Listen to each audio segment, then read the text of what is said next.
জননেত্রী শেখ হাসিনার হাতকে শক্তিশালী করতে হলে কর্মীদের হাতকে শক্তিশালী করতে হবে।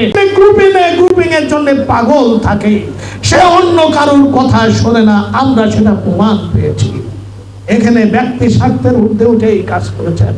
ওই চৌধুরী পরিবারকে আমরা জানি আওয়ামী লীগের সঙ্গে আছে, আমাদের সঙ্গে আছেন, অন্যায়ের বিরুদ্ধে রুখে দাঁড়াবেন, সেটা প্রমাণ আমরা পেয়েছি, যার জন্য সমর্থন করি।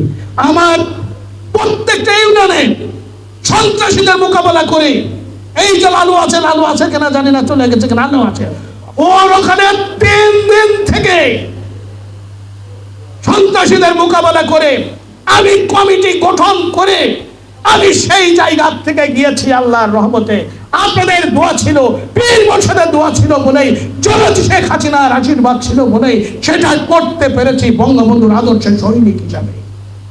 আজকে তোমরা যারা ছাত্র আছো, তোমাদের কাছে বলবো, 75তম এই আওয়ামী লীগের প্রতিষ্ঠা বার্ষিকী তোমরা সুযোগ পেয়েছ, আমরাও সুযোগ পেয়েছি।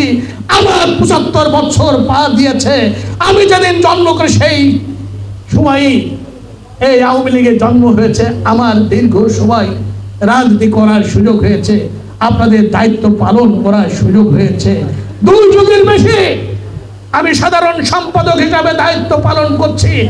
এটা আল্লাহর রহমত ছাড়া, জননেত্রী শেখ হাসিনার দোয়া ছাড়া, আমাদের নেতার আশীর্বাদ ছাড়া হতে পারে না।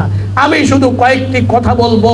জনপ্রতিনিধি আছেন বলেছেন, আমার ছোট ভাই আতা বলেছেন, করার কিছু নাই, কিন্তু আছে একটু ভালোবাসা।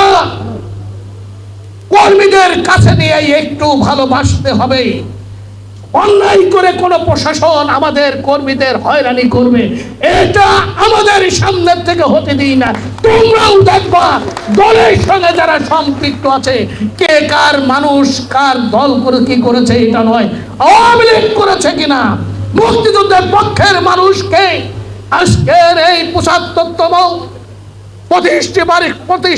প্রতিষ্ঠা বার্ষিকী উপলক্ষে শুধু আপনাদের কাছে আবেদন রাখবো, জননেত্রী শেখ হাসিনার হাতকে শক্তিশালী করতে হলে কর্মীদের হাতকে শক্তিশালী করতে হবে, আমাদের নেতার হাতকে শক্তিশালী করতে হলে কর্মীদের হাতকে শক্তিশালী করতে হবে, দলের নেতা কর্মীদের হাতকে শক্তিশালী করতে হবে।